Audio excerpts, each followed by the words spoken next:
ബിസ്മില്ലാഹിർ റഹ്മാനിർ റഹീം. അൽഹംദുലില്ലാഹി റബ്ബിൽ ആലമീൻ. വസല്ലല്ലാഹു അലാ നബീന മുഹമ്മദിൻ വഅലാ ആലിഹി വസഹ്ബിഹി അജ്മഈൻ. അമ്മാ ബഅദ്. പ്രിയമുള്ള ഖുർആൻ പഠിതാക്കളെ, അസ്സലാമു അലൈക്കും വറഹ്മത്തുള്ളാഹി. പരിശുദ്ധ ഖുർആനിലെ 66-ാം അധ്യായം സൂറത്തു തഹ്രീമാണ് നമ്മൾ പഠിച്ചുകൊണ്ടിരിക്കുന്നത്. ഈ സൂറത്തിലെ 7 ആയത്തുകളാണ് ഇതിനകം നമ്മൾ മനസ്സിലാക്കിയത്. ഇന്ന് ഇൻഷാ അല്ലാഹ് 8ാമത്തെ ഒരു ആയത്ത് നമുക്ക് നോക്കാം. അഊസു ബില്ലാഹി മിനശ് ശൈത്വാനിർ റജീം.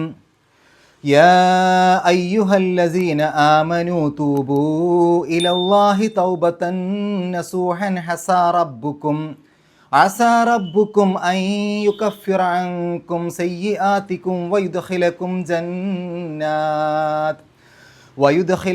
جنات تجري من تحتها الأنهار يوم لا يخزي الله النبي والذين آمنوا معه نورهم يسعى بين أيديهم وبأيمانهم يقولون ربنا أتمم لنا نورنا واغفر لنا إنك على كل شيء قدير. കഴിഞ്ഞ ക്ലാസ്സിൽ നമ്മൾ മനസ്സിലാക്കി, അള്ളാഹു സത്യവിശ്വാസികളെ വിളിച്ചുകൊണ്ടും അവിശ്വാസികളെ വിളിച്ചുകൊണ്ടും ചില കാര്യങ്ങൾ പറഞ്ഞു. സത്യവിശ്വാസികളോട് പറഞ്ഞു, നിങ്ങൾ നിങ്ങളെയും നിങ്ങളുടെ കുടുംബത്തെയും നരകത്തിൽ നിന്ന് കാത്തുരക്ഷിക്കണം. അതിൻ്റെ മേൽനോട്ടക്കാരായി ഉള്ളത് പരുക്കൻ സ്വഭാവക്കാരും കഠിനന്മാരുമായ മലക്കുകളാണ്. അവരോട് എന്താണോ കൽപ്പിക്കുന്നത് അതവർ പ്രവർത്തിക്കുക തന്നെ ചെയ്യും. അവിശ്വാസികളോട് പറഞ്ഞു, ഇന്നത്തെ ദിവസം നിങ്ങൾക്ക് യാതൊരു ഒഴികഴിവും പറയാൻ പറ്റാത്ത ദിവസമാണ്. ഇന്ന് നിങ്ങൾ എന്തൊക്കെയാണോ പ്രവർത്തിച്ചിരുന്നത് അതിന് പ്രതിഫലം നൽകൽ മാത്രമാണ് ഇന്നത്തെ ദിവസം നടക്കുക എന്നും പറഞ്ഞു. ശേഷം അള്ളാഹു പറയുന്നു, യാ അയ്യുഹല്ലദീന ആമനു. ആമന വിശ്വസിച്ചു, ആമനു അവർ വിശ്വസിച്ചു, അല്ലദീന എന്ന് പറഞ്ഞാൽ അങ്ങനെയുള്ളവരായ ഒരു കൂട്ടർ. അപ്പോൾ അവർ വിശ്വസിച്ചു എന്നുള്ളതിൻ്റെ മുമ്പിൽ അങ്ങനെയുള്ളവരായ ഒരു കൂട്ടർ എന്ന് പറയുമ്പോൾ വിശ്വസിച്ചവരായ ഒരു കൂട്ടർ, അല്ലെങ്കിൽ വിശ്വാസികൾ, സത്യവിശ്വാസികൾ. അതിൻ്റെ മുമ്പിൽ യാ അയ്യുഹ എന്ന് ചേരുമ്പോൾ അതൊരു വിളിക്കലായിട്ട് മാറും. യാ അയ്യുഹ, ഹേ. യാ അയ്യുഹല്ലദീന ആമനു, ഹേ സത്യവിശ്വാസികളെ, ഹേ വിശ്വസിച്ചവരെ. തൂബു, താബ എന്ന് പറഞ്ഞാൽ പശ്ചാത്തപിച്ചു എന്നാണ്. അതിൻ്റെ കൽപ്പനക്രിയ തുബ്, നീ പശ്ചാത്തപിക്ക്. കുറേ പേരോട് പറയുമ്പോൾ തൂബു, നിങ്ങൾ പശ്ചാത്തപിക്കുവീൻ. ഇലല്ലാഹി, അള്ളാഹുവിലേക്ക്. ഇല എന്ന് പറഞ്ഞാൽ ലേക്ക്, ഇലല്ലാഹി അള്ളാഹുവിലേക്ക്. തൗബത്തൻ, തൗബത്തൻ ഒരു പശ്ചാത്താപം. എങ്ങനെയുള്ള പശ്ചാത്താപമാണ്? നസൂഹൻ. നസഹ എന്ന് പറഞ്ഞാൽ ആത്മാർത്ഥത കാണിച്ചു അല്ലെങ്കിൽ നിഷ്കളങ്കത കാണിച്ചു എന്നൊക്കെയാണ്. നസൂഹൻ എന്ന് പറഞ്ഞാൽ ആത്മാർത്ഥമായ അല്ലെങ്കിൽ നിഷ്കളങ്കമായ. തൗബത്തൻ നസൂഹ, ആത്മാർത്ഥമായ പശ്ചാത്താപം, നിഷ്കളങ്കമായ പശ്ചാത്താപം. അസ, അസ എന്നുള്ളത് അങ്ങനെ ആയേക്കാം എന്നാണ് അതിൻ്റെ അർത്ഥം. ഈ സൂറത്തിലെ തന്നെ 5ാമത്തെ ആയത്തിൻ്റെ തുടക്കത്തിൽ നമ്മളത് പഠിച്ചല്ലോ. അസ, അങ്ങനെ ആയേക്കാം. പരിശുദ്ധ ഖുർആനിൽ 30 പ്രാവശ്യം അത് വന്നിട്ടുണ്ട്. 28 പ്രാവശ്യവും വന്നത് ഇതേ രൂപത്തിൽ, അസ എന്നുള്ള രൂപത്തിലാണ്. 2 പ്രാവശ്യം അസൈത്തും എന്നുള്ള രൂപത്തിൽ വന്നിട്ടുണ്ട്. അതൊക്കെ നമ്മളവിടെ സൂചിപ്പിച്ചിരുന്നു. ഈ അസ എന്ന് വരുമ്പോൾ സാധാരണഗതിയിൽ അതിൻ്റെ കൂടെ ഒരു അൻ ചേർന്ന് വരും. അത് തൊട്ടടുത്ത് തന്നെ വരണമെന്നില്ല, കുറച്ച് കഴിഞ്ഞിട്ടായിരിക്കാം. ഇപ്പോൾ ഈ അസ എന്ന് കഴിഞ്ഞതിന് ശേഷം അൻ എവിടെയാണ് വന്ന് നോക്കുക? അസ റബ്ബുക്കും അൻ യുകഫിറ, അവിടെയാണ് അൻ വന്നത്, അൻ യുകഫിറ. അപ്പോൾ ആ ഒരു അൻ വന്നതിന് ശേഷമുള്ള ആ ഒരു അർത്ഥം, അതാണ് ഈ അസയുമായിട്ട് ചേർത്ത് പറയേണ്ടത്. ശരി, നമുക്കിവിടെ തൽക്കാലം അസ എന്നുള്ളതിന് അങ്ങനെ ആയേക്കാം എന്ന അർത്ഥം പറഞ്ഞു നിർത്താം. റബ്ബുക്കും, നിങ്ങളുടെ രക്ഷിതാവ്. റബ്ബ് രക്ഷിതാവ്, റബ്ബുക്കും നിങ്ങളുടെ രക്ഷിതാവ്. അൻ യുകഫിറ, കഫറ എന്ന് പറഞ്ഞാൽ മറച്ചു വെച്ചു അല്ലെങ്കിൽ മൂടി വെച്ചു എന്നൊക്കെയാണ്. നമ്മൾ കാഫിർ എന്നുള്ളതിന് അവിശ്വാസി എന്ന അർത്ഥം പറയാറുണ്ട്. മറച്ചു വെക്കുന്നവൻ എന്നർത്ഥം അതിനുണ്ട്. കർഷകനെ സൂചിപ്പിക്കാനും ആ പദം ഉപയോഗിക്കും. കാരണം കർഷകൻ വിത്ത് മണ്ണിൽ മൂടി വെക്കുകയാണ്, മറച്ചു വെക്കുകയാണ്. ആ തരത്തിലായതുകൊണ്ട് ആ ഒരു അർത്ഥവും, കർഷകൻ എന്നുള്ള അർത്ഥവും അതിനുണ്ട്. അപ്പോൾ കഫറ, മൂടി വെച്ചു അല്ലെങ്കിൽ മറച്ചു വെച്ചു. അതിൻ്റെ മുളാരിയാണ് യുകഫിറു, മറച്ചു വെക്കും, മൂടി വെക്കും അല്ലെങ്കിൽ മറച്ചു വെക്കുന്നു, മൂടി വെക്കുന്നു. അൻ യുകഫിറ, മൂടി വെക്കുന്നതിന് അല്ലെങ്കിൽ മൂടി വെക്കൽ. ഇവിടെ ഈ അൻ യുകഫിറ എന്നുള്ള ഭാഗത്തിൻ്റെ കൂടെയാണ് അസ എന്നുള്ളതിൻ്റെ അർത്ഥം പറയേണ്ടത്. അപ്പോൾ അസ എന്ന് പറഞ്ഞാൽ അങ്ങനെ ആയേക്കാം. അൻ യുകഫിറ, മൂടി വെക്കുന്നത്. മൂടി വെക്കുന്നതായേക്കാം എന്ന് പറഞ്ഞാൽ മൂടി വെച്ചേക്കാം, മറച്ചു വെച്ചേക്കാം. അസ റബ്ബുക്കും അൻ യുകഫിറ, അസ ആയേക്കും അല്ലെങ്കിൽ ആയേക്കാം, റബ്ബുക്കും നിങ്ങളുടെ രക്ഷിതാവ് ഐ യുക്കഫിറ മൂടി വെക്കുന്നത്. അപ്പോൾ നിങ്ങളുടെ രക്ഷിതാവ് മൂടി വെച്ചേക്കാം, അല്ലെങ്കിൽ നിങ്ങളുടെ രക്ഷിതാവ് മൂടി വെച്ചേക്കും. അൻകും, അൻ എന്ന് പറഞ്ഞാൽ അതിനെ സംബന്ധിച്ച്, അതിനെക്കുറിച്ച്, അതിനെപ്പറ്റി എന്നൊക്കെയാണ് അർത്ഥം. കും നിങ്ങളെ, അൻകും നിങ്ങളെപ്പറ്റി, നിങ്ങളെക്കുറിച്ച് എന്ന് പറഞ്ഞാൽ നിങ്ങളിൽ നിന്ന് എന്നാണ് ഇവിടെ ഉദ്ദേശം. അപ്പോൾ നിങ്ങളിൽ നിന്ന് മൂടി വെച്ചേക്കാം എന്ത്? സെയ്യി ആത്തിക്കും. സെയ്യി അത്തുൻ എന്നുള്ളതിൻ്റെ ബഹുവചനമാണ് സെയ്യി ആത്ത്. സെയ്യി അത്ത് എന്ന് പറഞ്ഞാൽ തിന്മ, സെയ്യി ആത്ത് തിന്മകൾ, തെറ്റുകൾ. സെയ്യി ആത്തിക്കും നിങ്ങളുടെ തെറ്റുകളെ, നിങ്ങളുടെ തിന്മകളെ. അപ്പോൾ അസാ റബ്ബുക്കും ഐ യുക്കഫിറ അൻകും സെയ്യി ആത്തിക്കും, നിങ്ങളുടെ രക്ഷിതാവ് നിങ്ങളിൽ നിന്നുള്ള നിങ്ങളുടെ തെറ്റുകളെ മൂടി വച്ചേക്കും.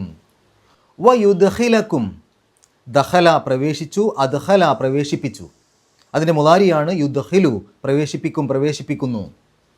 യുദ്ഖിലുക്കും നിങ്ങളെ പ്രവേശിപ്പിക്കും, നിങ്ങളെ പ്രവേശിപ്പിക്കുന്നു. വയുദ്ഖിലുക്കും നിങ്ങളെ പ്രവേശിപ്പിക്കുകയും ചെയ്യും. എന്തുകൊണ്ട് വയുദ്ഖിലക്കും നായി? യുദ്ഖിലു എന്നല്ല, യുദ്ഖില എന്നാണ്. എന്തുകൊണ്ട് അവിടെ ഫത്ഹ കൊടുത്തു? അത് ആ ഐ യുക്കഫിറ എന്നുള്ളതിലേക്ക് ഇത് മഅതൂഫാണ്. എന്ന് പറഞ്ഞാൽ ആ അന്ന് ഇവിടെയും ഉണ്ട് എന്ന് നമ്മൾ വിചാരിക്കണം. അപ്പോൾ അസാ അൻ എന്നുള്ളത് ഇങ്ങോട്ടും ബാധകമാണ്. അതുകൊണ്ടാണ് അൻ യുദ്ഖില എന്നെഴുതിയ പോലെയാണ്. ആ അൻ അവിടെ വന്നിട്ടില്ല എങ്കിലും നേരത്തെ പറഞ്ഞ അൻ യുക്കഫിറയിലെ അൻ ഇങ്ങോട്ടും ബാധകമാണ്. അപ്പോൾ യുദ്ഖിലക്കും എന്നാവുമ്പോൾ നിങ്ങളെ പ്രവേശിപ്പിക്കുകയും ചെയ്തേക്കും.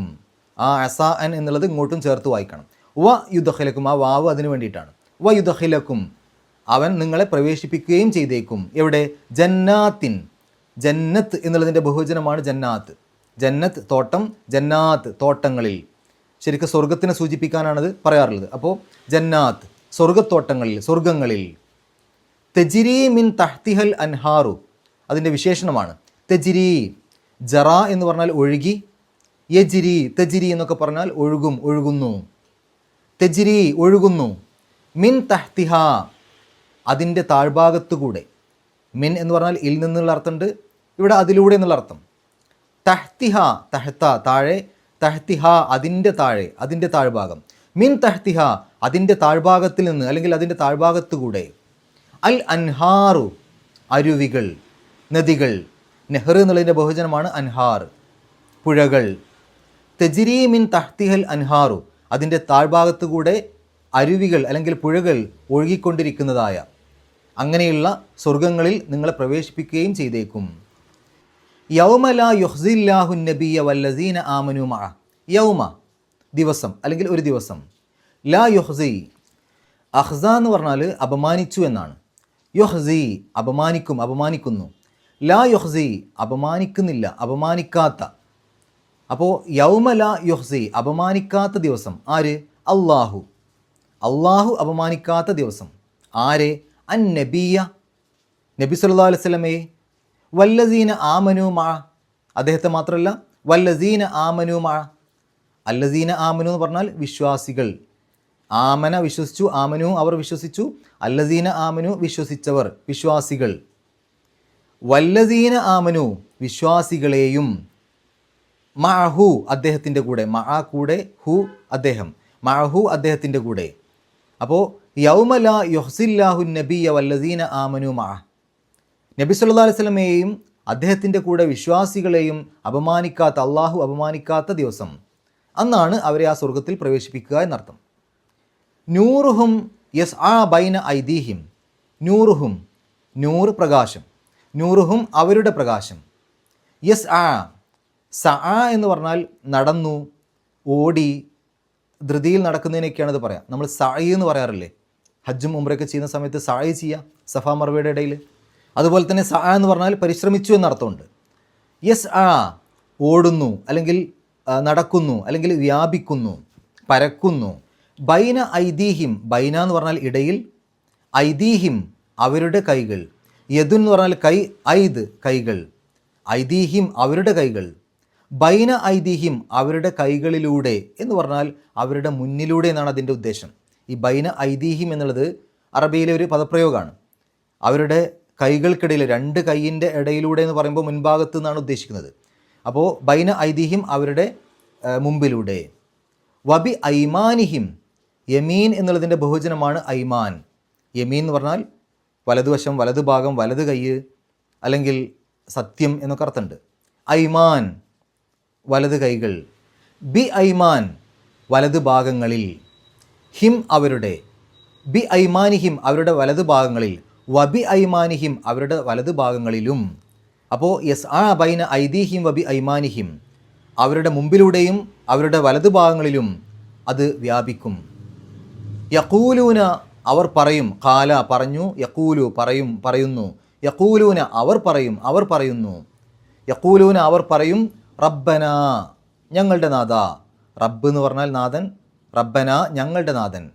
അപ്പോൾ ഇതൊരു തേട്ടമാണ്, ഒരു വിളിയാണ്. റബ്ബന ഞങ്ങളുടെ നാഥ, ഞങ്ങളുടെ രക്ഷിതാവേ. അത്മിം, തമ്മ എന്ന് പറഞ്ഞാൽ പൂർത്തിയാക്കി എന്നാണ്, പൂർത്തീകരിച്ചു. അതിൻ്റെ കൽപ്പനക്രിയ അത്മിം, നീ പൂർത്തിയാക്ക്, നീ പൂർത്തിയാക്കി തരൂ. അത്മിം ലന ഞങ്ങൾക്ക് നീ പൂർത്തിയാക്കി തരൂ. ലന എന്ന് പറഞ്ഞാൽ ഞങ്ങൾക്ക്.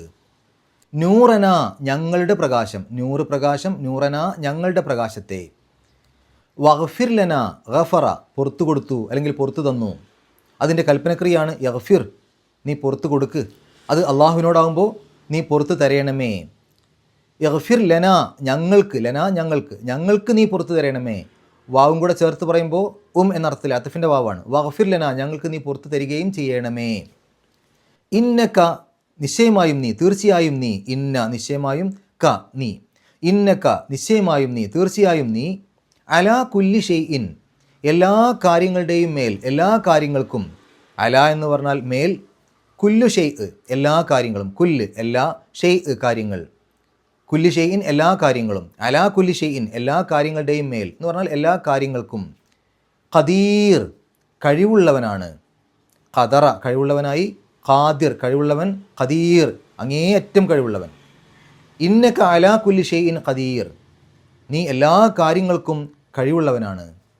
ഒന്നിച്ചായത്തിൻ്റെ അർത്ഥം പറയുമ്പോൾ യാ അയ്യുഹല്ലസീന ആമനു തൂബു ഇലല്ലാഹി തൗബത്തൻ നസൂഹ സത്യവിശ്വാസികളെ നിങ്ങൾ അള്ളാഹുവിലേക്ക് ഏറ്റവും നിഷ്കളങ്കമായ ആത്മാർത്ഥമായ ഒരു പശ്ചാത്തപിക്കുകയും.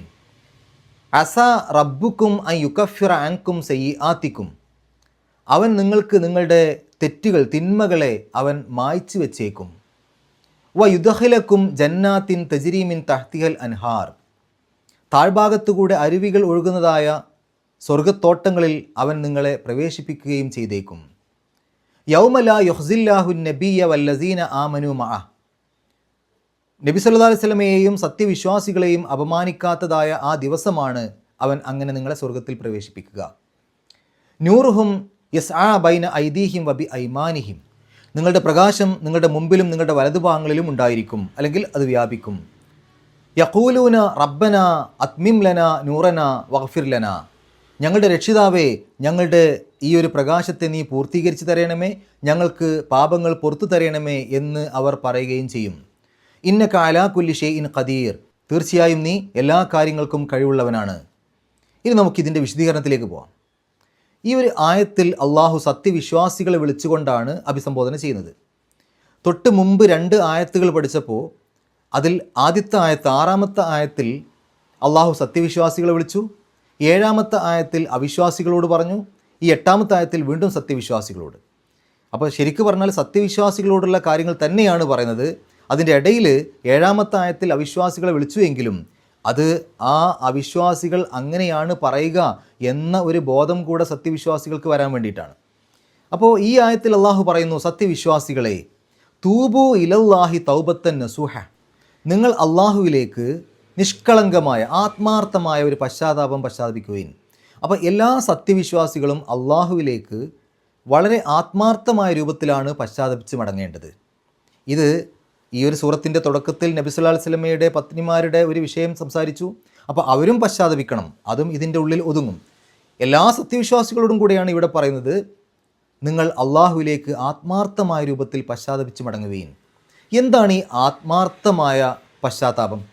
തൗബത്തൻ നസൂഹ. അവിടെ നമുക്ക് മനസ്സിലാക്കാൻ സാധിക്കും, അള്ളാഹുവിനോട് നമ്മൾ എന്തെങ്കിലും ഒരു കാര്യം, ഒരു തെറ്റ് ചെയ്തിട്ട് പശ്ചാത്തപിച്ച് മടങ്ങുമ്പോൾ അത് ഒരു പേരിന് വേണ്ടിയുള്ള പശ്ചാത്താപമായിക്കൂടാ. മറ്റെന്തെങ്കിലും ലക്ഷ്യം വെച്ചുകൊണ്ട്, ഈ ഭൗതിക ലോകത്തുള്ള മറ്റുള്ള എന്തെങ്കിലും കാര്യങ്ങൾ ലക്ഷ്യം വെച്ചുകൊണ്ടുള്ളൊരു പശ്ചാത്താപമായിക്കൂടാ. അത് ആത്മാർത്ഥമായ അള്ളാഹുവിൽ നിന്ന് രക്ഷ കിട്ടാനുള്ള പശ്ചാത്താപമാവണം. അതിന് പ്രധാനമായും നമ്മൾ ശ്രദ്ധിക്കേണ്ടത് 6 കാര്യങ്ങളാണ്. ഒന്ന്, നമുക്ക് ആ ഒരു ചെയ്ത തെറ്റിൻ്റെ പേരിൽ മനസ്സിൽ ഒരു ദുഃഖം, ഒരു ഖേദം ഉണ്ടാവുക. അങ്ങനെ ചെയ്തു പോയല്ലോ എന്നൊരു ഖേദം നമ്മുടെ മനസ്സിലുണ്ടാവുക, ഒരു ദുഃഖം നമ്മുടെ മനസ്സിലുണ്ടാവുക. അതാണ് ഏറ്റവും ആദ്യം വേണ്ടത്. രണ്ടാമതായി നമ്മൾ ചെയ്യേണ്ടത്, നമ്മൾ വീഴ്ച വരുത്തിയ വല്ല കടമകളുമുണ്ടെങ്കിൽ അത് നിറവേറ്റുക. ഏതെങ്കിലും ഒരു കടമകൾ നമ്മൾ അത് ചെയ്യാതെ അതിൽ വീഴ്ച വരുത്തിയിട്ടുണ്ടെങ്കിൽ അത് നിറവേറ്റുക. മൂന്നാമതായി, ആരോടെങ്കിലും എന്തെങ്കിലും ബാധ്യതകൾ ചെയ്യാനുണ്ടെങ്കിൽ ആ ബാധ്യത ചെയ്തു തീർക്കുക.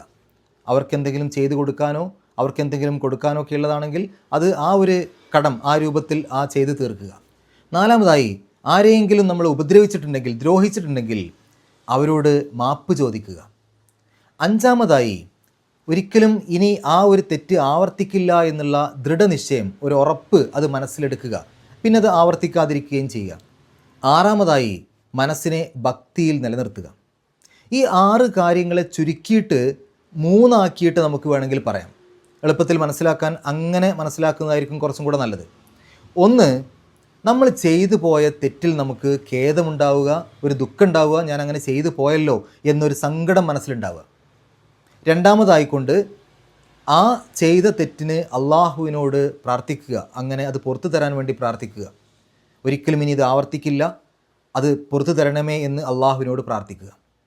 മൂന്നാമതായിക്കൊണ്ട് ആ തെറ്റ് പിന്നെ ഒരിക്കലും ആവർത്തിക്കാതിരിക്കുക. ഈ 3 കാര്യങ്ങൾ ഓർത്ത് വെച്ചാൽ മതി. ഇവിടെ നമ്മൾ മനസ്സിലാക്കേണ്ട ഒരു കാര്യം, മനസ്സിൽ ഒരു ഖേദം വന്നിട്ട്, ഒരു സങ്കടം വന്നിട്ട്, അങ്ങനെ ചെയ്തു പോയല്ലോ എന്നൊരു കുറ്റബോധം വന്നിട്ടാണ് നമ്മൾ പശ്ചാത്താപം ചെയ്യേണ്ടത്, അല്ലെങ്കിൽ അള്ളാഹുവിനോട് പശ്ചാത്തപിച്ച് മടങ്ങേണ്ടത്. അതല്ലാതെ മറ്റുള്ള ആരെയെങ്കിലും ബോധ്യപ്പെടുത്താനോ മറ്റെന്തെങ്കിലും ഭൗതികമായ ലാഭം കിട്ടാനോ അല്ലെങ്കിൽ മറ്റെന്തെങ്കിലും ഏതെങ്കിലും തരത്തിലുള്ള മറ്റെന്തെങ്കിലും ലക്ഷ്യം വെച്ചുകൊണ്ടോ ആയിരിക്കരുത് നമ്മുടെ പശ്ചാത്താപം. അങ്ങനെ പശ്ചാത്തപിച്ച് മടങ്ങിയാൽ അതിൽ യാതൊരു അർത്ഥവുമില്ല. ഇപ്പോൾ മറ്റുള്ള ആരെങ്കിലുമൊക്കെ ഭീഷണിപ്പെടുത്തിയിട്ട് പശ്ചാത്തപിച്ച് മടങ്ങി, അതുകൊണ്ട് എന്ത് കാര്യമുള്ളത്? അപ്പോൾ നമ്മുടെ മനസ്സിൽ സ്വയം നമുക്ക് തോന്നണം, തെറ്റായിപ്പോയി, അത് വലിയൊരു അബദ്ധമായിപ്പോയി, ഇനി ഒരിക്കലും ഞാനത് ആവർത്തിക്കില്ല. ആ രൂപത്തിൽ നമ്മുടെ മനസ്സിൽ ഒരു കുറ്റബോധം തോന്നിയിട്ട് അങ്ങനെ നമ്മൾ പശ്ചാത്തപിച്ച് മടങ്ങുമ്പോഴാണ് അതൊരു ആത്മാർത്ഥമായ നിഷ്കളങ്കമായ പശ്ചാത്താപമായി അള്ളാഹുവിൻ്റെ അടുത്തെത്തുള്ളൂ. അതാണ് തൗബത്തൻ നസൂഹ, ആത്മാർത്ഥമായ നിഷ്കളങ്കമായ പശ്ചാത്താപം. എന്നിട്ട് അള്ളാഹു പറയാണ്, അസാ റബ്ബുക്കും ആ യുകഫിറ അൻകും സയ്യിആതിക്കും, നിങ്ങളുടെ തെറ്റുകളെ, നിങ്ങൾ ചെയ്ത ആ തെറ്റുകളെ അള്ളാഹു മായ്ച്ചു വച്ചേക്കും, അത് മറച്ചു വച്ചേക്കും, അത് മൂടി വച്ചേക്കും. ഇവിടെ എന്തായാലും നിങ്ങളുടെ തെറ്റുകളെ അള്ളാഹു മറച്ചു വെക്കും, അത് നിങ്ങൾക്ക് പുറത്തു തരും, അത് മൂടി വെക്കും എന്നല്ല പറയുന്നത്, അങ്ങനെ വെച്ചേക്കും എന്നാണ്. ഇതിനെക്കുറിച്ച് ഖുർആൻ വ്യാഖ്യാതാക്കൾ പറഞ്ഞത്, അങ്ങനെ ആ ഒരു തരത്തിൽ പശ്ചാത്തപിച്ചു മടങ്ങി എന്നുള്ളത് കൊണ്ട് ആ പശ്ചാത്തപിച്ചു മടങ്ങിയ ആൾക്ക് അത് പുറത്തു കൊടുക്കൽ അള്ളാഹുവിൻ്റെ ഒരു ബാധ്യതയൊന്നുമല്ല. അങ്ങനെ ചെയ്തേക്കണം, അതിൻ്റെ ഒരു അവകാശമാണ്, എന്തായാലും അത് ചെയ്തിരിക്കണം എന്ന രൂപത്തിൽ ഒരാൾക്ക് ആ തരത്തിൽ ചിന്തിക്കാനൊന്നും പറ്റില്ല. അത് അള്ളാഹുവിൻ്റെ ഒരു ഔദാര്യമാണ്. ഒരാൾ തെറ്റ് ചെയ്തു, അള്ളാഹു ഒരിക്കലും ചെയ്യരുത് എന്ന് പറഞ്ഞ രൂപത്തിൽ അദ്ദേഹം പ്രവർത്തിച്ചു, എന്നിട്ട് പശ്ചാത്തപിച്ച് മടങ്ങുകയാണ്. അങ്ങനെ പശ്ചാത്തപിച്ച് മടങ്ങിയാൽ അയാൾക്കത് പുറത്ത് കൊടുക്കണോ കൊടുക്കണേ എന്നുള്ളത് പൂർണ്ണമായിട്ടും അള്ളാഹുവിൻ്റെ അടുത്താണ് അതിൻ്റെ തീരുമാനം. അള്ളാഹുവിന് തീരുമാനിക്കാം എന്ത് ചെയ്യണം എന്നുള്ളത്. പക്ഷേ പരിശുദ്ധ ഖുർആനിൽ നമുക്കറിയാം, ആത്മാർത്ഥമായി നമ്മൾ തൗബ ചെയ്ത് മടങ്ങിയാൽ അള്ളാഹു അത് പുറത്തു തരും എന്ന് തന്നെ പറയുന്നുണ്ട്. പിന്നെ ഇങ്ങനെയുള്ള ചില സ്ഥലങ്ങളിൽ അള്ളാഹു അത് പുറത്തു തന്നേക്കാം എന്നുള്ള രൂപത്തിൽ പറയാനുള്ള കാരണം, ഒരാളും വിചാരിക്കരുത് ഞാൻ എന്ത് തെറ്റും ചെയ്യാം, തെറ്റ് ചെയ്തതിന് ശേഷം പശ്ചാത്തപിച്ച് മടങ്ങിയാൽ മതി, അങ്ങനെ പശ്ചാത്തപിച്ച് മടങ്ങിയാൽ അള്ളാഹു അത് പുറത്തു തരണം, അത് എൻ്റെ ഒരു അവകാശമാണ് എന്ന രൂപത്തിൽ ആരും ചിന്തിക്കേണ്ട. അള്ളാഹു വിചാരിക്കുകയാണെങ്കിൽ അത് പുറത്തു തരും, അത് അള്ളാഹുവിൻ്റെ ഔദാര്യമാണ്, അള്ളാഹു നമുക്ക് നൽകുന്ന ഔദാര്യമാണ്, അല്ലാതെ നമ്മുടെ ഒരു അവകാശം ഒന്നുമല്ല. അതുപോലെ തന്നെ അത് ചെയ്യൽ അള്ളാഹുവിൻ്റെ പേരിലൊരു ബാധ്യതയൊന്നുമില്ല. ആ തരുമെന്നുള്ള പ്രതീക്ഷയിൽ തന്നെയാണ് നമ്മൾ പ്രാർത്ഥിക്കേണ്ടതും പശ്ചാത്തപിച്ച് മടങ്ങേണ്ടതും. പക്ഷേ ഈ ഒരു കാര്യം കൂടെ നമ്മൾ മനസ്സിലാക്കണം, ഇനിയും എനിക്ക് ഇഷ്ടംപോലെ തെറ്റുകളൊക്കെ ചെയ്യാം, അങ്ങനെ തെറ്റുകളൊക്കെ ചെയ്തതിന് ശേഷം അത് അള്ളാഹുവിനോട് പശ്ചാത്തപിച്ച് മടങ്ങിയാൽ മതി, അള്ളാഹു അത് പുറത്ത് തരും. ആ രൂപത്തിൽ തെറ്റുകളിലേക്ക് പോകാനുള്ള ഒരു കാര്യമായിക്കൊണ്ട് ഈ തൗബ എന്നുള്ളൊരു സംഗതിയെ എടുക്കാൻ പാടില്ല. യുദ്ഖലക്കും ജന്നാത്തിൻ തജ്രീമിൻ തഹ്തിയൽ അൻഹാർ, താഴ്ഭാഗത്തുകൂടെ അരുവികൾ ഒഴുകിക്കൊണ്ടിരിക്കുന്നതായ ആ മനോഹരമായ സ്വർഗങ്ങളിൽ അവൻ നിങ്ങളെ പ്രവേശിപ്പിക്കുകയും ചെയ്തേക്കും. അപ്പോൾ അങ്ങനെയുള്ള നിങ്ങളുടെ പാപങ്ങളെല്ലാം പുറത്ത് നിങ്ങളൊരു നല്ല രൂപത്തിൽ നിങ്ങൾക്ക് നന്മയാണ് കൂടുതലെങ്കിൽ നിങ്ങളെ അള്ളാഹു ആ സ്വർഗങ്ങളിൽ പ്രവേശിപ്പിക്കും. ഏത് ദിവസമാണ് അങ്ങനെ പ്രവേശിപ്പിക്കുക? ആ ഒരു ദിവസത്തിൻ്റെ പ്രത്യേകത അള്ളാഹു എടുത്തു പറയാണ്, യൗമ ലാ യുഖ്സില്ലാഹു നബിയ വല്ലദീന ആമനൂ മഅ, നബി സല്ലല്ലാഹു അലൈഹി വസല്ലമയെയും സത്യവിശ്വാസികളെയും അള്ളാഹു അപമാനിക്കാത്ത ദിവസം. അവരെ നിന്ദിക്കാത്ത ദിവസം. അപ്പോൾ മറ്റുള്ളവർ അപമാനിതരാകും.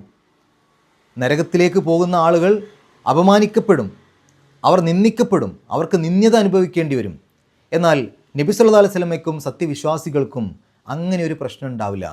എന്ന് പറഞ്ഞാൽ മറ്റുള്ള ആളുകൾ സത്യവിശ്വാസികളെ നോക്കി, നിങ്ങൾ ഭൂമിയിൽ ജീവിക്കുമ്പോൾ നിങ്ങൾ പല കാര്യങ്ങളും തെറ്റാണെന്നൊക്കെ പറഞ്ഞ് നിങ്ങളതൊന്നും ചെയ്യാതെ ജീവിച്ചു, ഇപ്പോൾ എന്തേ നിങ്ങൾക്കതൊന്നും ഒരു കാര്യവും ഇല്ലാതായില്ലേ, നിങ്ങൾ കുറേ നല്ല കാര്യങ്ങളൊക്കെ ചെയ്തിട്ട് ഇവിടെ വന്നപ്പോൾ എന്താ കിട്ടിയത് എന്ന രൂപത്തിൽ മറ്റുള്ള ആളുകൾ പരിഹസിക്കുന്ന തരത്തിലേക്ക് ഒരിക്കലും സത്യവിശ്വാസികളാവില്ല.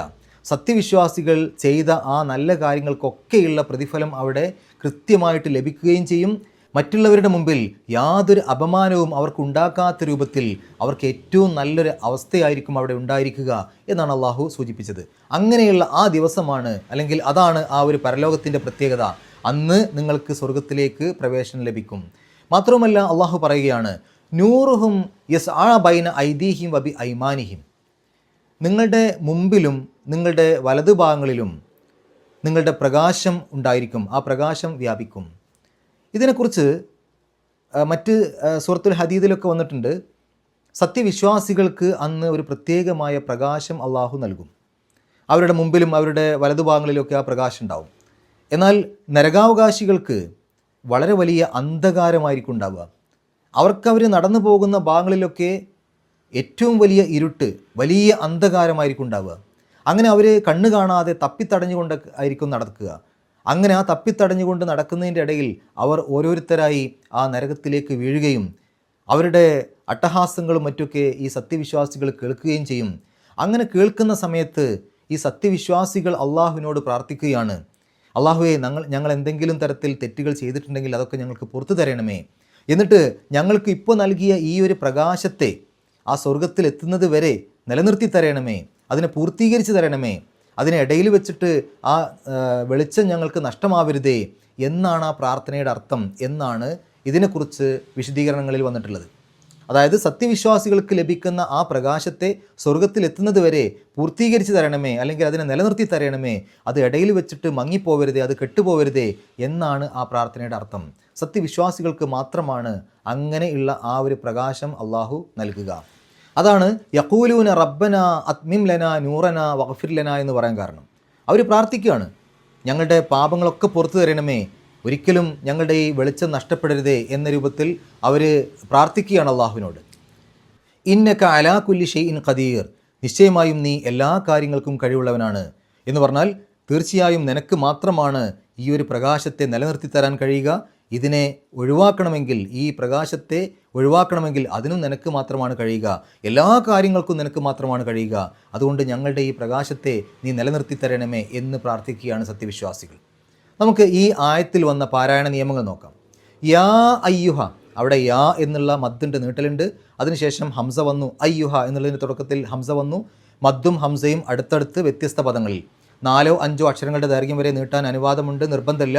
മദ് മുൻഫസിൽ. അപ്പോൾ യാ അയ്യുഹ, യാ അയ്യുഹല്ലസീന ആമനു തൂബൂ ഇലല്ലാഹി, അവിടെ അങ്ങനെ തന്നെ തൂബൂ എന്നുള്ളതിൻ്റെ അവസാനത്തിൽ മദ് വന്നു, നീട്ടൽ വന്നു. പിന്നീട് ഇലല്ലാഹി എന്നുള്ളതിൻ്റെ തുടക്കത്തിൽ ഹംസ വന്നു. അപ്പോൾ മദ്ദും ഹംസയും നീട്ടലും ഹംസയും അടുത്തടുത്താണ്, വ്യത്യസ്ത പദങ്ങളിലാണ്. അവിടെ 4 or 5 അക്ഷരങ്ങളുടെ ദൈർഘ്യം വരെ നീട്ടാൻ അനുവാദമുണ്ട്, നിർബന്ധമില്ല. മദ് മുൻഫസിൽ. തൂബൂ ഇലല്ലാഹി തൗബത്തൻ നസൂഹ, അവിടെ തൗബത്തൻ എന്നുള്ളതിൻ്റെ അവസാനത്തിൽ തൻവീനാണ്, ശേഷം നൂനാണ്. നൂനിൻ്റെ മുമ്പ് തൻവീൻ വന്നാൽ ആ തൻവീനിനെ നൂനിലേക്ക് ലയിപ്പിക്കുക, മണിക്കുകയും ചെയ്യാം. അപ്പോൾ തൗബത്തൻ നസൂഹ, അവിടെ നമുക്ക് തൗബത്ത എന്ന് പറഞ്ഞിട്ട് ഷദ്ദുള്ള നൂന് മണിക്കലോട് കൂടി പറഞ്ഞാൽ മതി. അപ്പോൾ തൗബത്തൻ നസൂഹ, നസൂഹൻ എന്നുള്ളതിൻ്റെ അവസാനത്തിൽ തൻവീനുണ്ട്, ശേഷം ഐനാണ്. ഐനിൻ്റെ മുമ്പ് തൻവീന് വന്നാൽ ആ തൻവീനിനെ, അതിലുള്ള നൂനിൻ്റെ ശബ്ദത്തെ വെളിവാക്കണം, അല്ലെങ്കിൽ അവിടെ ഇൽഹാർ ചെയ്യണം. അപ്പോൾ നസൂഹൻ അസ, അവിടെ നസൂഹൻ ഹൻ എന്നുള്ള ശബ്ദം പുറത്തേക്ക് കേൾക്കണം. അസ റബ്ബുക്കും ഐ യുകഫിറ, യാഇൻ്റെ മുമ്പ് സുക്കൂനുള്ള നൂന് വന്നു, ആ സുക്കൂനുള്ള നൂനിനെ യായിലേക്ക് ലയിപ്പിക്കുക, മണിക്കുക, ഇദ്ഗാം ബിഗുന്ന. അപ്പോൾ ഐ യുകഫിറ. അൻകും, കാഫിൻ്റെ മുമ്പ് സുക്കൂനുള്ള നൂന്, അതിനെ ഇഖ്ഫാ ചെയ്യുക, മറച്ചു വെച്ചുകൊണ്ട് മണിക്കുക, വെളിവാക്കാൻ പാടില്ല. അതുകൊണ്ട് അൻകും. സയ്യിആത്തിക്കും വ യുദ്ഖിലക്കും, അവിടെ ദാലിന് സുക്കൂന് വന്നു, കൽക്കലത്തിൻ്റെ അക്ഷരമാണ്, എടുത്ത് പറയണം, വെളിവാക്കി പറയണം. യുദ്ഖിലക്കും, ദ് എന്നുള്ളത് പുറത്തേക്ക് കേൾക്കണം. യുദ്ഖിലക്കും ജന്നാത്ത്, അവിടെ നൂൻ്റെ ശബ്ദം മണിക്കുക. ജന്നാത്തിൻ തജിരി. ജന്നാത്തിൻ എന്നുള്ളതിൻ്റെ അവസാനത്തിൽ തൻവീന് ശേഷം ത ആണ്. താഇൻ്റെ മുമ്പ് തൻവീന് കാണുമ്പോൾ അവിടെ ഇഖ്ഫ ആണ് നിയമം, മറച്ചു വെച്ചുകൊണ്ട് മണിക്കുക അല്ലെങ്കിൽ അവ്യക്തമാക്കി മണിക്കുക. അപ്പോൾ ജന്നാത്തിൻ തജിരി. തജിരി എന്നുള്ളിടത്ത് ജീമിന് സുക്കൂന് കൽക്കലത്തിൻ്റെ അക്ഷരമാണ്, വെളിവാക്കി പറയണം, എടുത്ത് പറയണം, കട്ടിയിൽ പറയണം. അപ്പോൾ തെജ് ജ് എന്നുള്ള ശബ്ദം പുറത്തേക്ക് കേൾക്കണം. തെജിരി. രീ എന്നുള്ളത് അവിടെ ഇനി കെസറായതുകൊണ്ട് രീ എന്നുള്ള ഉച്ചാരണം കൊടുക്കുക, റീ എന്നല്ല. മിൻ തഹ്തിഹ. താഇൻ്റെ മുമ്പ് സുക്കൂണിന് നൂന് ഇഖ്ഫ ചെയ്യുക, മറച്ചു വെച്ചുകൊണ്ട് മണിക്കുക. മിൻ തഹ്തിഹ. തഹ്തിഹ എന്നുള്ളിടത്തൊരു നീട്ടലുണ്ട്. തഹ്തിഹ അവസാനത്തിൽ നീട്ടലാണ്. പക്ഷേ ശേഷം വരുന്നത് ഹംസത്ത് വസ്ലായതുകൊണ്ട് ആ നീട്ടൽ നഷ്ടപ്പെടും. മദ്ദിന് ശേഷം ഹംസത്ത് വസ്ൽ വരുമ്പോൾ ആ മദ് നഷ്ടപ്പെടും. അപ്പോൾ തഹ്തിഹ എന്ന് പറയില്ല, തഹ്തിഹ എന്നേ പറയുള്ളൂ. തഹ്തിഹൽ അൻഹാറു. അൻഹാറു എന്നുള്ളിടത്ത് ഹാഇൻ്റെ മുമ്പ് സുക്കൂണിന് വന്നു ഇൽഹാർ ചെയ്യുക, അതിനെ വെളിവാക്കി പറയാം. അൻഹാറു. യൗമല യൊഹ്സില്ലാഹു. യൊഹ്സി എന്നുള്ളതിൻ്റെ അവസാനത്തിലൊരു നീട്ടലുണ്ട്, ശേഷം ഹംസത്ത് വസ്ലാണ്. അള്ളാഹു എന്നുള്ളതിൻ്റെ മുമ്പിൽ ഹംസത്ത് വസ്ൽ. അപ്പോൾ യൊഹ്സി എന്നുള്ളതിൻ്റെ ആ ഒരു മദ് നഷ്ടപ്പെടും, യൊഹ്സില്ലാഹു എന്ന് മാത്രമായി മാറും. അവിടെ യൊഹ്സി എന്നുള്ളതിൻ്റെ അവസാനത്തിൽ കെസറായതുകൊണ്ട്, സായിന് കെസറായതുകൊണ്ട് ലാ എന്നുള്ളതിന് പകരം ലാ എന്നുള്ള ഉച്ചാരണം കൊടുക്കുക. ലാ യൊഹ്സില്ലാഹുൻ നബിയ വല്ലസീന ആമനു. അൻ നബിയ നൂൻ്റെ ശബ്ദ് മണിക്കുക. വല്ലസീന ആമനു മാഹു എന്ന് കഴിഞ്ഞിട്ട് അവിടെ സിലി കാണാം. അവിടെ പാരായണം നിർത്താതെയും ഓതാം, നിർത്താതെ ഓതലാണ് ഏറ്റവും നല്ലത്. അഥവാ അവിടെ നിർത്തുകയാണെങ്കിൽ മാ എന്ന് പറഞ്ഞിട്ടാണ് നിർത്തേണ്ടത്. ആ ഹാ എന്ന് സുക്കൂനിട്ട് നിർത്തുക. ചെറിയ ഒരു ഹ് എന്നുള്ള ശബ്ദം മാത്രം പുറത്തേക്ക് കേൾക്കും. അപ്പോൾ മാ എന്നുള്ള രൂപത്തിൽ. ഇനി അവിടെ നിർത്താതെ പാരായണം ചെയ്യുകയാണെങ്കിൽ മഹു എന്ന് രണ്ടക്ഷരത്തിൻ്റെ ദൈർഘ്യം നീട്ടണം ഹാഇനെ. കാരണം ആ ഹാ ഉല്ലമീറിൻ്റെ മുമ്പും ശേഷമുള്ള അക്ഷരങ്ങൾക്ക് ഹർക്കത്തുണ്ട്. അതുകൊണ്ട് മഹു നൂറുഹും എന്ന രൂപത്തിൽ നിർത്താതെ ഓതുക. നൂറുഹും യസ് ആ ബൈന ഐദീഹിം വബി ഐമാനിഹിം യഖൂലൂന റബ്ബന അത്മിം.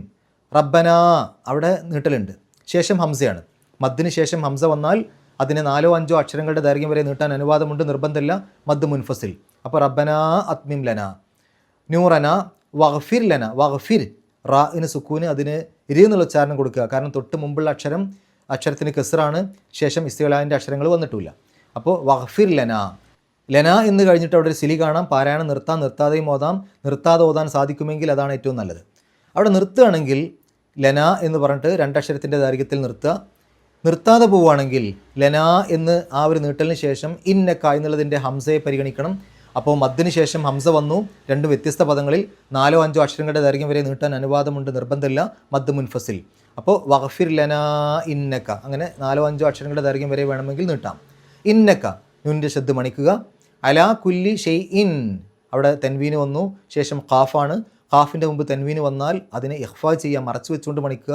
ഷെയ്ഇൻ ഖദീർ അവസാനത്തെ റാഇന് സുക്കൂനിട്ടിട്ട് നിർത്തുക. അപ്പോൾ അവിടെ രി എന്നുള്ള ഉച്ചാരണം കൊടുക്കുക. ഖദീർ. തൊട്ട് മുമ്പുള്ള നീട്ടൽ 6 അക്ഷരത്തിൻ്റെ ദൈർഘ്യം വരെ നീട്ടാൻ അനുവാദമുള്ള മദ് ആരുത്. നമുക്ക് ഈ ആയത്തൊന്ന് പാരായണം ചെയ്യാം, ശേഷം ഗ്രാമർ പറയാം. അഊസു ബില്ലാഹി മിനശ് ശൈത്വാനിർ റജീം. യാ അയ്യുഹല്ലദീന ആമനൂ തൂബൂ ഇലല്ലാഹി തൗബതൻ നസൂഹൻ അസാ റബ്ബുക്കും അൻ യുകഫിറ അൻകും സയ്യിആതികും ويدخلكم جنات تجري من تحتها الأنهار يوم لا يخزي الله النبي والذين آمنوا معه نورهم يسعى بين أيديهم وبأيمانهم يقولون ربنا أتمم لنا نورنا واغفر لنا إنك على كل شيء قدير. ഗ്രാമർ നോക്കുകയാണെങ്കിൽ യാ അയ്യുഹല്ലദീന ആമനു തൂബു ഇലല്ലാഹി. ഇല എന്ന് വരുമ്പോൾ അതിനുശേഷം വരുന്ന ഇസ്മുകൾക്ക് ജറ് കിട്ടണം. സാധാരണഗതിയിൽ കസർ കൊണ്ടോ കസർ തെൻവീനുണ്ടോ. ഇല എന്നുള്ളത് ഹർഫ് ജറാണ്, അതുകൊണ്ടാണ് ഇലല്ലാഹി അവസാനത്തിൽ കസർ കൊടുക്കാനുള്ള കാരണം ഇല വന്നതുകൊണ്ടാണ്. തൗബത്തൻ തൂബു നിങ്ങൾ പശ്ചാത്തപിച്ച് മടങ്ങുവീൻ. തൗബത്തൻ അപ്പോൾ അത് മഫൂലാണ്, അതുകൊണ്ടാണ് അതിന് നെസ്ബ് കിട്ടിയത്. തൗബത്തൻ അവസാനത്തിൽ ഫത്ത തൻവീൻ ഇടാനുള്ള കാരണം അതുകൊണ്ടാണ്. ഇനി ആ തൗബത്തൻ എന്നുള്ള പദത്തെ വിശേഷിപ്പിക്കുന്ന പദമാണ്, സ്വിഫത്താണ് നസൂഹൻ എന്നുള്ളത്. അതുകൊണ്ടാണ് രണ്ടിനും ഒരേപോലെ. തൗബത്തൻ അവിടെ നെസ്ബാണ്, നസൂഹൻ അതിനും നെസ്ബാണ്. അസാ റബ്ബുക്കും അൻ യുകഫിറ. അൻ ലൻ ഇസൻ കൈ പോലെയുള്ള പദങ്ങളൊക്കെ വന്നു കഴിഞ്ഞാൽ അതിന് ശേഷം വരുന്ന മുളാരിയായിട്ടുള്ള ക്രിയകൾക്ക് നെസ്ബ് കിട്ടും. നെസ്ബ് എന്ന് പറഞ്ഞാൽ സാധാരണ ഫത്ത കൊണ്ടോ ഫത്ത തൻവീൻ കൊണ്ടോ ആണ്. അപ്പോൾ ഇവിടെ യുകഫിറു എന്നുള്ളതിൻ്റെ മുമ്പിൽ അൻ വന്നപ്പോൾ അൻ യുകഫിറ എന്നായി. അൻ യുകഫിറ മൂടി വെക്കുക അല്ലെങ്കിൽ മറച്ചു വെക്കുക. എന്തിനെ? സയ്യിആത്തിക്കും അവരുടെ തിന്മകളെ. അപ്പോൾ സയ്യിആത്ത് എന്നുള്ളത് മഫ്ഊലും ബിഹിയാണ്, ഒബ്ജക്റ്റാണ്, കർമ്മാണ്. അതിന് നെസ്ബ് കിട്ടണം. സാധാരണഗതിയിൽ ഫത്തഹ് കൊണ്ടോ ഫത്തഹ് തൻവീൻ കൊണ്ടോ ആണ്. പക്ഷേ അലിഫ് താ അക്ഷരങ്ങളിൽ അവസാനിക്കുന്ന ബഹുവചന രൂപത്തിലുള്ള സ്ത്രീലിംഗ പദങ്ങൾക്ക് നെസ്ബ് കൊടുക്കേണ്ട സന്ദർഭങ്ങൾ വന്നാലും ജർറ് കൊടുക്കേണ്ട സന്ദർഭങ്ങൾ വന്നാലും അവിടെ അവസാനത്തിൽ കെസർ കൊണ്ട് തന്നെയാണ് അതിനെ സൂചിപ്പിക്കുക. അപ്പോൾ സയ്യിആത്തി എന്ന അവസാനത്തിൽ ആ താന് കെസറിട്ട് എഴുതാനുള്ള കാരണം അതിന് നെസ്ബ് കൊടുക്കാൻ വേണ്ടിയിട്ടാണ്. കാരണം അത് മഫ്ഊലും ബിഹിയാണ്. സയ്യിആത്തിക്കും വ യുദ്ഖിലക്കും, ശരിക്ക് യുദ്ഖിലുക്കും എന്നാണ് മുളാരിയായിട്ടുള്ള ക്രിയ വരേണ്ടത്. എന്തുകൊണ്ട് യുദ്ഖില എന്നായി? കാരണം അവിടെ അൻ യുക്കഫിറ എന്നുള്ളിടത്ത് അൻ കണ്ടല്ലോ, അതേ അന്ന് ഇങ്ങോട്ടും ബാധകമാണ്. അപ്പോൾ ഇവിടെ ശരിക്ക് വ അൻ യുദ്ഖില എന്ന് എഴുതിയ പോലെയാണ്. വാവിന് ശേഷം അൻ അവിടെ മറഞ്ഞിരിക്കുന്നു എന്ന് വിചാരിക്കണം. വ അൻ യുദ്ഖില. അപ്പോൾ അസാ അൻ എന്നുള്ള പദപ്രയോഗം ഇങ്ങോട്ടും ബാധകമാണ്. അപ്പോൾ അർത്ഥം പറയുമ്പോൾ വ യുദ്ഖിലക്കും, അവരെ പ്രവേശിപ്പിക്കുകയും ചെയ്തേക്കും എന്നുള്ള രൂപത്തിൽ അർത്ഥം പറയണം. ആ അന്ന് വന്നതുകൊണ്ടാണ്, അന്ന് അവിടെ മറിഞ്ഞിരിക്കുന്നത് കൊണ്ടാണ് യുദ്ഖിലു എന്നെഴുതാതെ യുദ്ഖില എന്നെഴുതിയത്. അല്ലെങ്കിൽ അൻ യുക്കഫിറ, ആ യുക്കഫിറ എന്നുള്ളത് എടുത്ത് വന്ന അന്ന് ഇങ്ങോട്ടും ബാധകമാണ് എന്ന് മനസ്സിലാക്കുക. ഇനി അവരെ പ്രവേശിപ്പിക്കും എവിടെ? ജന്നാത്ത്, തോട്ടങ്ങളിൽ. അപ്പോൾ അത് മഫ്ഊലിൻ്റെ രൂപമാണ്, അതിന് നെസ്ബ് കിട്ടണം. നമ്മൾ നേരത്തെ സൂചിപ്പിച്ചു, അലിഫ് താ അക്ഷരങ്ങളിൽ അവസാനിക്കുന്ന ബഹുവചന രൂപത്തിലുള്ള സ്ത്രീലിംഗ ഇസ്മുകൾക്ക് നെസ്ബ് കൊടുക്കേണ്ട സന്ദർഭം വന്നാലും ജർറ് കൊടുക്കേണ്ട സന്ദർഭം വന്നാലും അവിടെ കെസറോ കെസർ തൻവീനോ ഇട്ടിട്ടാണ് അതിൻ്റെ ആ ജറിനെയും നെസ്ബിനെയൊക്കെ സൂചിപ്പിക്കുക. അപ്പോൾ ഇവിടെ ഇത് ഒബ്ജക്റ്റിൻ്റെ അല്ലെങ്കിൽ മഫ്ഊലിൻ്റെ രൂപമായതുകൊണ്ട് അവിടെ നെസ്ബ് കിട്ടണം. അതുകൊണ്ട് കെസർ തൻവീൻ ഇട്ടിട്ടാണ് ആ ഒരു മഫ്ഊലിന് അല്ലെങ്കിൽ നെസ്ബിനെ സൂചിപ്പിച്ചിട്ടുള്ളത്. തെജിരി മിൻ തഹ്തിഹ, ആ മിൻ വന്നതുകൊണ്ടാണ് തഹ്ത എന്നുള്ളത് തഹ്തി എന്നായത്. മിൻ ഹർഫ് ജറാണ്. തഹ്തിഹൽ അൻഹാറു, അൻഹാർ നെഹ്റ് എന്നുള്ളതിൻ്റെ ബഹുവചനമാണല്ലോ അൻഹാർ. ഈ ബുദ്ധിയില്ലാത്ത സാധനങ്ങളുടെ ബഹുവചന രൂപങ്ങൾ സ്ത്രീലിംഗമായിട്ടാണ് പരിഗണിക്കുക. അപ്പോൾ അൻഹാർ സ്ത്രീലിംഗമാണ്. അൻഹാർ സ്ത്രീലിംഗമായതുകൊണ്ടാണ് അത് ഒഴുകുന്നു എന്നുള്ള ആ തെജിരി എന്നുള്ള പദത്തെ സ്ത്രീലിംഗ രൂപത്തിൽ എഴുതിയത്. അവിടെ യജിരി എന്ന് എഴുതുകയാണെങ്കിൽ പുല്ലിംഗ രൂപമാണ്, തെജിരി എന്ന് എഴുതുമ്പോൾ സ്ത്രീലിംഗ രൂപമാണ്. അപ്പോൾ ആ തെജിരി എന്ന് പറയുമ്പോൾ എന്താണ് ഒഴുകുന്നത്? അൻഹാർ. അപ്പോൾ അൻഹാർ എന്നുള്ളത് അവിടെ ഫായിലിൻ്റെ സ്ഥാനത്താണ്, കർത്താവിൻ്റെ സബ്ജക്റ്റിൻ്റെ സ്ഥാനത്താണ്. അതുകൊണ്ട് യജിരി പറ്റില്ല, തെജിരി സ്ത്രീലിംഗാക്കണം. യൗമല യഹ്സില്ലാഹു, ആ യൗമ എന്നുള്ളത് ലർഫ് സമാനാണ്, അതിന് നെസ്ബ് കിട്ടിയ രൂപത്തിലാണ് ഉണ്ടാവുക യൗമ, അതുകൊണ്ടാണ് അതിന് ഫതഹ് ഇട്ടത്. ലാ യഹ്സില്ലാഹു നബിയ, അള്ളാഹു നബി സല്ലല്ലാഹു അലൈഹി വസല്ലമയെ അപമാനിക്കാത്ത. അപ്പോൾ അവിടെ നബി സല്ലല്ലാഹു അലൈഹി വസല്ലമയെ എന്ന് പറയുമ്പോൾ മഫ്ഊലിൻ്റെ സ്ഥാനത്താണ്, ഒബ്ജക്റ്റിൻ്റെ സ്ഥാനത്താണ്. അതുകൊണ്ടാണ് നബിയ എന്ന് പറഞ്ഞത്. അള്ളാഹു എന്നുള്ളത് ഫായിലിൻ്റെ സ്ഥാനത്താണ്, കർത്താവ് സബ്ജക്റ്റ്. അതുകൊണ്ടാണ് അള്ളാഹു റഫ് ഇട്ട് എഴുതിയത്, അവസാനത്തിൽ ലം ഇട്ട് എഴുതിയത്. ഇനി വല്ലദീന ആമനു മഅഹു നൂർഹും യസ് ആ ബൈന ഐദീഹിം വബി ഐമാനിഹിം. ബൈന ഐദീഹിം എന്ന് പറയുമ്പോൾ ബൈന എന്നുള്ളത് ലർഫ് മെക്കാനാണ്, ഒരു സ്ഥാനത്തെ സൂചിപ്പിക്കുന്നത്. ഇടയിൽ എന്ന് പറയുമ്പോൾ ഒരു സ്ഥാനത്തെ, ഒരു സ്ഥലത്തെയാണല്ലോ സൂചിപ്പിക്കുന്നത്. അപ്പോൾ അതിന് ലർഫ് മെക്കാൻ എന്ന് പറയും. ഇനി അതിനുശേഷം വരുന്ന ഐദീഹിം, ആ ഐദ് എന്നുള്ളതിലേക്ക് ബൈനയെ ചേർത്തു. അപ്പോൾ ഐദ് എന്നുള്ളത് മുലാഫിൻ ഇലേഹിയാണ്.